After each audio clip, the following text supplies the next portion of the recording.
तर बघा मित्रांनो, हे वेंगुर्ल्याच्या साईडला सागरेश्वर किनारा आहे आणि हे महादेवाचं मंदिर आहे। बघा चेक जुनं पद्धत आहे मंदिराची। बघा तुम्हीच, पाऊस जास्त असल्या कारणाने छप्पर आहेत। तर मी तुम्हाला मंदिराच्या पाठीमागं समुद्र किनारा दाखवतो। तर बघा, हे समुद्र किनाऱ्याच्या कडेला कुठं पण जा अशी झाडं राहणार तुम्हाला। तर बघा, आता हे सागरेश्वर मंदिर आहे आणि हे इकडे दिसणारा निळसर असा आपला महाराष्ट्रातील सिंधुदुर्ग जिल्ह्यामधील हे समुद्र किनारा आहे। तुम्ही बघा आता,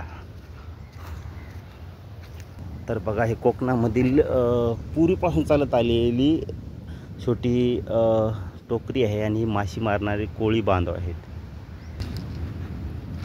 तर बघा, हे वेंगुर्ल्याच्या साईडला येतो।